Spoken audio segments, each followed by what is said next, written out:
in nicotine, highest in quality, best for you. Chesterfield brings you Dragnet.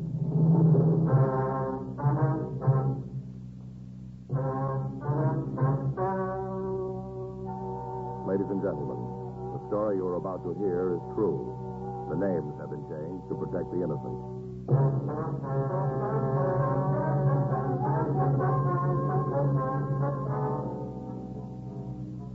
You're a detective sergeant. You're assigned to robbery detail. For the past 3 weeks, a lone thief has been victimizing stores and check-cashing agencies. You've got a description of the man, but so far you've failed to identify him. Your job? Get him.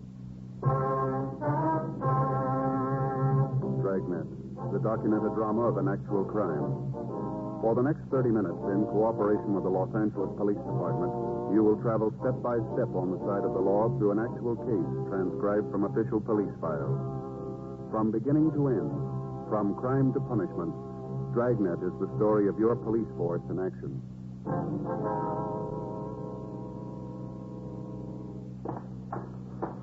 It was Friday, June 10th. It was warm in Los Angeles. We were working the day watch out of robbery detail. My partner's Frank Smith. The boss is Chief of Detective Thad Brown. My name's Friday. We'd gotten a call that there'd been a holdup, and it was 10:36 a.m. when we got to the corner of Alvarado and Catalina Street. The Harrison Check Cashing Agency. I'm sorry, you'll have to come back. We've had some trouble and we're not open for business. Come back in about now. Police officer, sir. Oh, well, where have you been? I was held up, you know. Held right up. Yes, sir. Yeah, fellows in the police car was here. They told me they could come out. Well, where have you been? It's taken you long enough. Didn't you use the siren? Yes, sir. We came out as soon as we got the call. Just seems us taxpayers would get better service than that. Well, sir, the call just came in 4 minutes ago. Oh, well, all right then. Well, now let me tell you all about it. Yes, sir, if you would, please. Oh, you just bet I would. Well, now, first off, I had trouble sleeping last night. I knew right off it was going to be a bad day. I can always tell, you know, when I've had a bad night, the next day's always a doozy. Did you give the officers in the radio car description of the man who held you up? Yes, sir, I sure did. I gave it to them right off. Now, are you going to let me tell you all about the holdup? Yes, sir. Go ahead, please. Well, I had a bad night. Real bad. I knew... say, my name's Harrison. Abel Harrison. I don't think that's your fellow's name. Oh, it's my partner, Frank Smith. My name's Friday. Oh, how do you do? Glad to know you, yeah. Darn fool next door kept pounding the typewriter all night. He never let up. Sir? The man next door, that's why I didn't get any sleep. Some crackpot trying to be a writer. Oh, it's an awful thing. All night long. Dip, dip, dip, ding, dip, dip, ding. All night. Not a wink of sleep. Yes, sir. If you just tell us about the robbery, please. You ain't interested, huh? Well, no, sir, it isn't that. It's just that the more time we lose here, the harder it's going to be to apprehend the suspect. You can understand that. Oh, well, yeah. Now, maybe if you just answer some questions for us, it might be easier and possibly a little faster. Huh? Okay. Fire away. What time did the man come in? About 10:12. Was he alone? Yeah. Did it look like there might have been anybody else with him? Nope. Do you know if he drove an automobile? Couldn't tell. Let's see. Well, would you tell us exactly what he said and what he did from the time that you first saw him? Came in, 10:12, had a gun, walked over to me, pointed the gun, told me to stick up. That the way you fellows want it? So you just relax, Harrison, will you, and tell the story in your own words. I'm trying to do just that. Yes, sir. Maybe if I went slower, it'll be easier for you boys. All right, sir, you go right ahead. Well, he came in, stood around for a minute, then come over to the counter. I asked him if I could help him. Uh-huh. We cash checks, you know, payroll checks. First off, I thought that's what he wanted, to cash a check. Wasn't so. I asked him what he wanted, and he pulled out the gun. Told me to keep quiet and hand him the money. Pointed the gun right at my heart, right here. My heart. Are you with me so far, boys? Yes, sir, go ahead. So I gave him the money. All there was in the drawer. I see, sir. About how much was taken, Mr. Harrison? About $1,500. He just took the paper money. He didn't want the silver. Had 2 paper bags. Looked like he carried his lunch in them. All kinds of wrinkles, you know. Yes, sir. Had me put the money in them. Then he told me to lay down on the floor. Lay there and count to 100. My ones. Told me not to move until I'd finished. He said if I did, he'd come back and kill me. The way he told me, you knew he meant it. After that, he left. All right, sir. What if you can give us a description of the man? Sure, but already gave one to the other cops. Ain't that enough? We'd like to have you tell us, if you would, Mr. Harrison. Oh, them other fellows don't work with you, huh? Well, yes, sir, they do, but we'd just like you to describe the man to us. Well, what's the matter? Will they tell you? Well, yes, Mr. Harrison, they'll tell us, but the questions they ask you for getting out a broadcast. We have to fill out a report and try to get the man who did this. Oh. Seems like a pretty funny way to operate. Don't tell the other cops what's going on. How tall was the man, Harrison? Well, let's see. I'd say about 5 feet, maybe 8 to 10 inches. Mm-hmm. How much did he weigh, would you know? I'm just guessing, Nosey. I'm not sure. Yes, sir, we understand. Well, I'd say he weighed maybe, 150, right around in there. How old was he, would you know? Maybe 25, 26. How about his coloring? Was he dark or light complexion? No, dark. He had black hair, brown eyes, mean-looking eyes, steel balls. Kind to pick up a vacuum cleaner. Steel, hard. Yes, sir. How was he dressed? Had a pair of Levi's on. Levi's and a blue shirt. He had a brown leather jacket on, too. One with a fur collar. Was he clean shaven? Oh, yes. His face looked like he just had a shave. And his talcum powder on it. Did he wear glasses, sir? Yeah? What kind were they? I couldn't tell you. Just glasses. Well, did they have metal or plastic frames? Oh, plastic, yes. Light, kind of tan plastic. Heavy. The kind that don't have the little curvy things around the ears. Just big pieces that went over the top. Did the man touch anything with his hand? No, he didn't. The other officers asked me that, too. He didn't touch a thing. Was anybody else present at the time?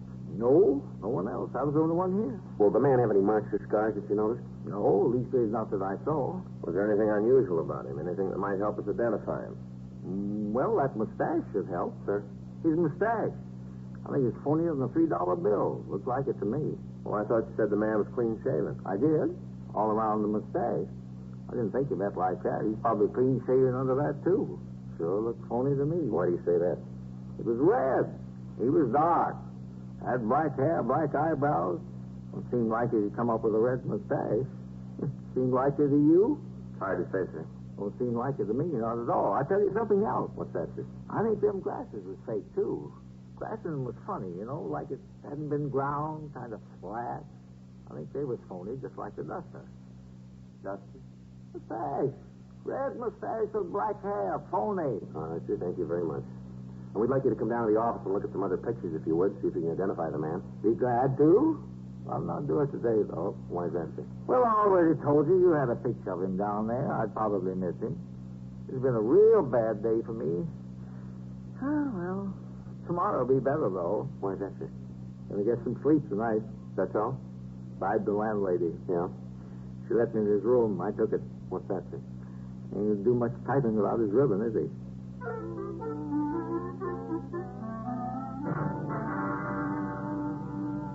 For the past 3 weeks, we'd heard the same story. A man had entered a check-cashing agency or a small neighborhood store and at gunpoint taken all the currency. Each time, he'd hit just after the owner or the manager had come back from the bank. The descriptions we'd gotten in each theft was the same. Each of the victims looked over the mug books, but they were unable to identify the suspect. The staff's office had made an M.O. run going back 10 years. The leads they turned up were run down, but they led us nowhere. Communications to George Brereton up at CII in Sacramento had turned up no new information. We were right where we were after the first robbery. We had a suspect we couldn't identify, a suspect that we couldn't find. 10:45 a.m. The latest victim closed up his place of business and started to accompany us downtown. As we walked out of the store, a police car pulled up to the curb. In the back seat was a man of about 25 years of age. The officer told us that they'd caught the man running down an alley 3 blocks away. The man who matched the description of the thief identified himself as Rudy Martin. While the radio car officer stood by, we took the suspect over to our car to see Averill Harrison, the victim. Caught him already, huh? Is this the man who held you up, sir? Let me get out and take a good look. All right.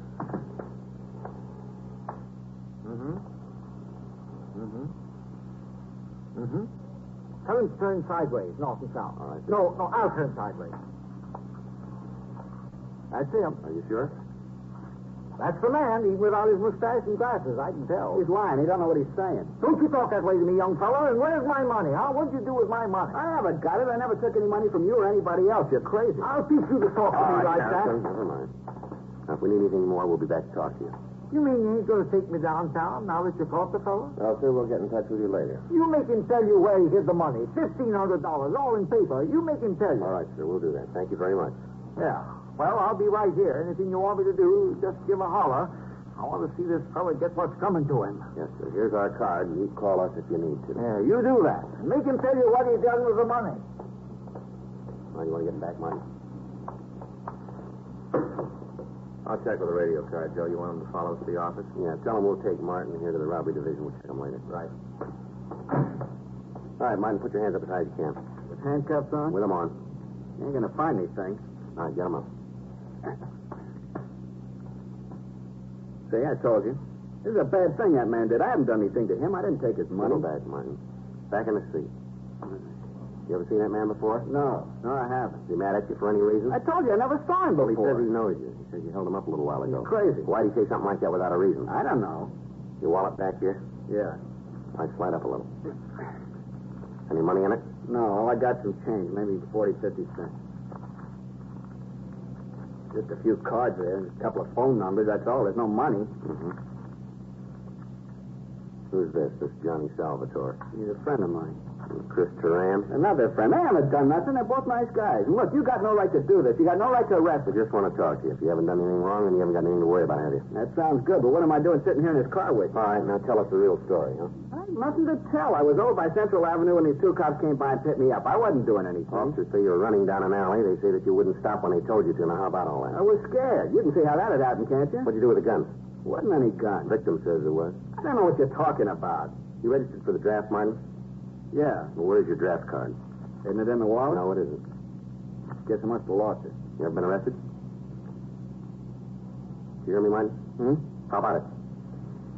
Yeah, a couple of times. What for? Bag. Where? Here, back east. Where back east? KC. You sure that's all? Yeah. What were you doing in that alley this morning? I was on my way to see a guy. Who? A friend of mine. Okay, Joe. Yeah. I'll call in. We can get started. Right. 1K80 to Control 1. 1K80 to Control 1. Control 1 to 1K80. Go ahead. Prisoner in custody. Show us out to room 27A, City Hall. KMA 367. Roger, 1K80. PMA 367. You all set? Yeah, let's go. Now, who's this friend you're going to see, Martin? You have to know that? We have to know. Chris Tarrant. What are we going to see him about? Job. He said he could line one up for me. Where do you live? Rooming house down on Wall. All right, you want to tell us what you did with that money? What money? I don't know how to tell you any better. I didn't have anything to do with that guy. I don't know nothing about any robbery. I was on my way to see a friend about a job. A couple of cops picked me up. That's all there is to it. Nothing more. If you think you can make this thing stick, then you go right ahead. I don't think you can. Well, we got a lot of time, Martin. So have I. I got nothing to do. Night's sleep and a couple of meals. That's what I stand to come up with. I got no problems. Go ahead. Lock me up. You're going to have to let me go. I don't care what the old guy says. I didn't hold him up. Not him nor anybody else can say I did. The clothes you got on match the ones the hold-up man wore. So what? A lot of people wear these kind of The clothes. victim identified you. The guy made a mistake. I told you that. All right, Martin, you called it. I hope you know what you're talking about. The victim of the robbery identified you, and there's 5 more we think we can tie you into. We make you on the rest of them, you got real trouble here. Now, you'll save us and yourself a lot of time if you'll tell us the truth. You wouldn't know it if you saw it. Well, there's one way to find out, isn't there? Yeah? Try us.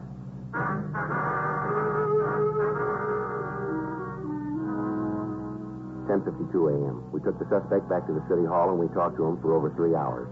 He refused to admit any knowledge of the holdup. We checked him through R&I, and we came up with the arrest record that he told us about. In checking his record, we found that the suspect was wanted for draft evasion. In the meantime, the other victims of the holdup man had been brought down to the office.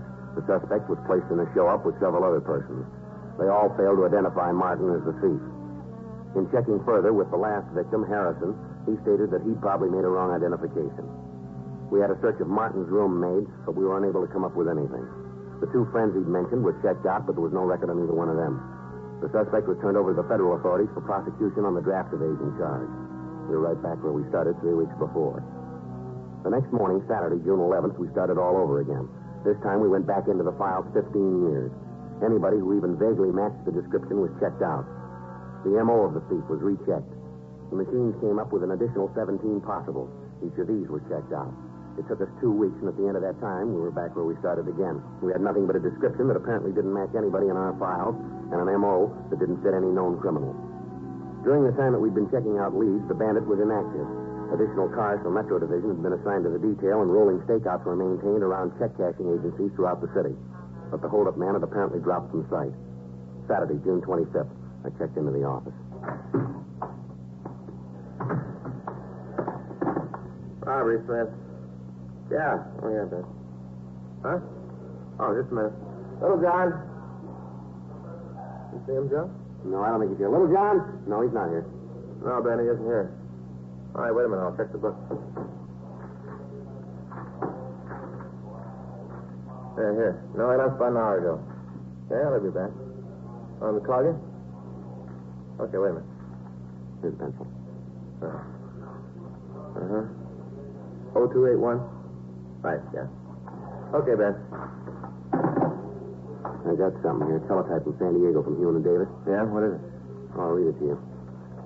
RE, your APB, dated June 10th, RE robbery. Robbery occurred this city last night. MO and description matches your suspect. We have identification as Jerry Lane, San Diego number 146382. Are sending mugshot. Huh, looks like a break. Oh, it might have been. You can let me finish. Yeah? He got away.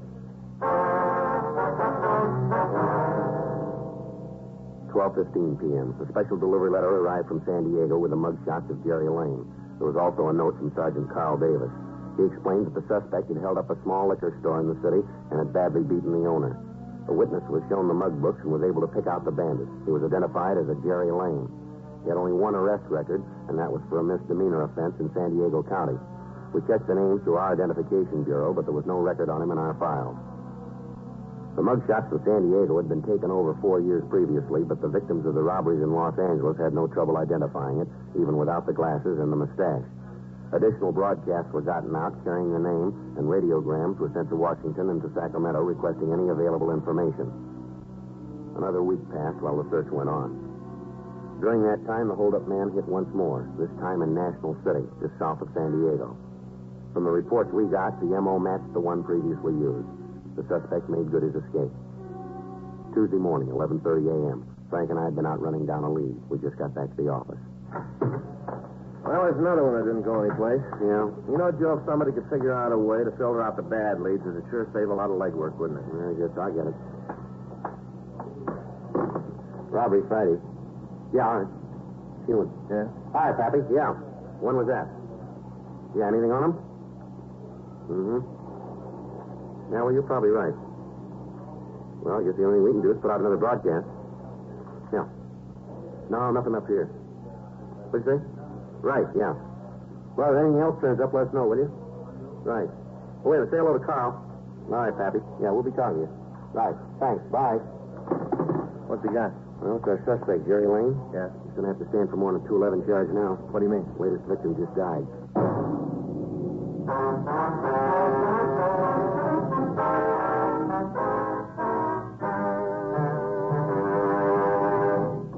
From the information we got on the phone, it looked like Jerry Lane would be headed for Los Angeles. One of the witnesses to the latest robbery said that the suspect drove away in either a 1942 Plymouth or a Dodge Coupe. The color of the car was listed as either a dark blue or black. Descriptions of the car and of the suspect were printed up and distributed to all law enforcement agencies between Los Angeles and the Mexican border. Al Gayton from the San Diego department got in touch with the Mexican authorities, and a close check was kept on all cars crossing into Mexico. According to our information, Jerry Lane had robbed at least 8 places and stolen a little under $9,000 in a period of 6 weeks. While we continued our investigation, the San Diego authorities followed up the leads they had. In the course of checking out the friends and associates listed on Lane's arrest record, they came up with the information that he had at one time been employed as a musician in a downtown nightclub. They interviewed the employees of the place, but they were not able to get a definite lead on the suspect. With the mugshot that they'd sent us, and knowing that he was a professional musician, we checked with the local office of the Musicians Union. They told us that he was not in good standing, and they were unable to give us the address of the suspect, but they did give us the name and address of a bar where he'd worked several years before. At 8:30 p.m. that night, Frank and I talked to one of the waitresses in the place. No, they cut out the band a year or so ago. Not enough business to keep it going. Uh-huh. Did you work here when they did have a band? Sure, I've been here since they remodeled the place. Been 4 years anyway. Hey, you fellas like a drink? Be on the house. No, thank you. You know a man named Jerry Lane? What does he do? Well, he's a musician. We understand he plays clarinet. Lane.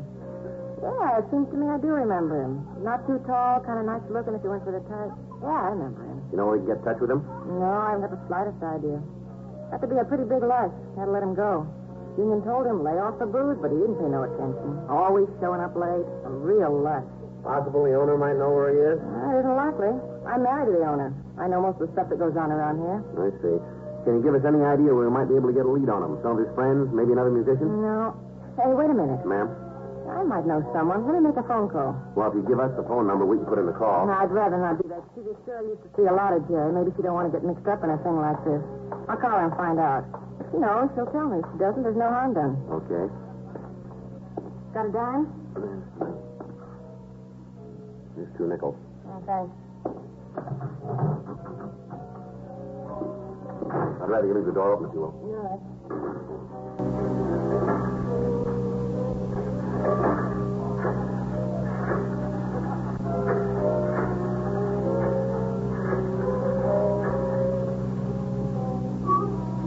Hello, may I speak to Betty Hardin, please? Yes. All right.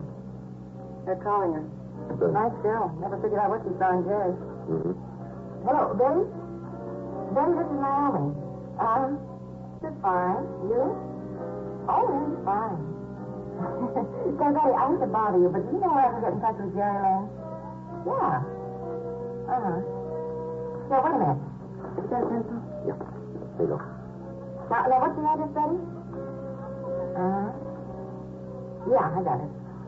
No, it doesn't serious, no.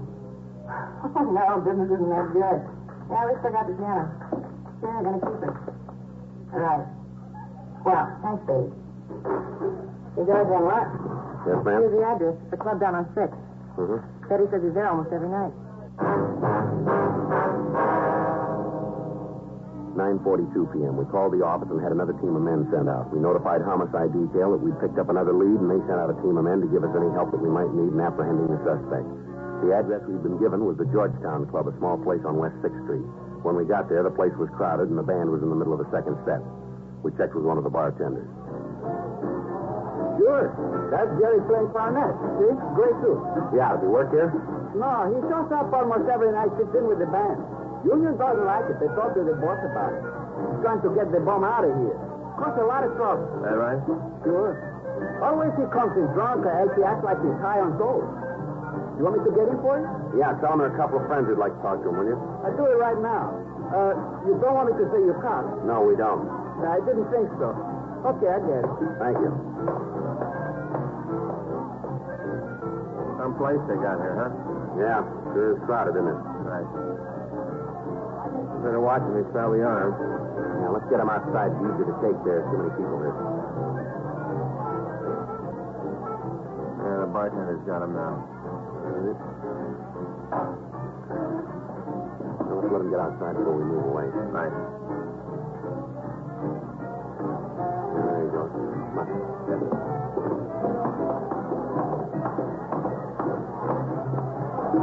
Sure, well, where are they? Got a couple of friends. Where are they? They said they would be here. Now, wait a minute. Here they are. Oh. I know you. Where do I know you? See me about it. I gotta get back in there. If you fellas don't need me no more, I'll get back to work, huh? Yeah, thanks a lot. Go No ahead. problem. I know what this all about. I don't know you guys. Police officers, you're under arrest. What for? Frank? Yes. Stand still. What are you trying to do? You got nothing on me. Stand still. You stay away from me, cop. Now leave me alone. All right, hold up.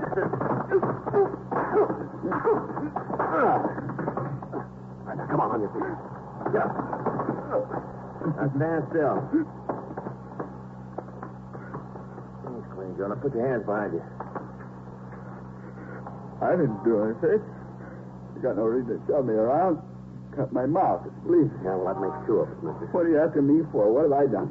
I have too much to drink? Is that it? I wasn't bothering anybody in there. That's a nice try, Lane, but it won't work. We got a half a dozen positive identifications on you for robbery. I didn't hurt anybody. You killed a man.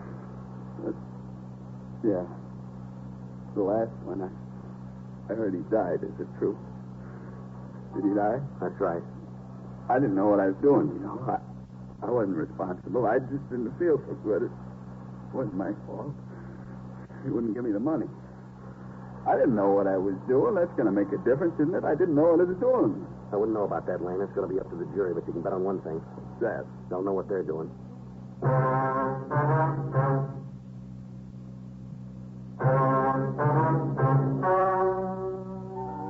The story you've just heard is true. The names have been changed to protect the innocent. On December 17th, trial was held in Department 92, Superior Court of the State of California, in and for the County of Los Angeles. In a moment, the results of that trial.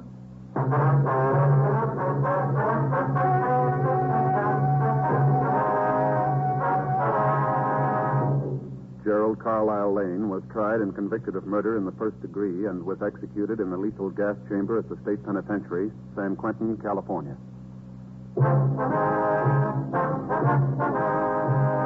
You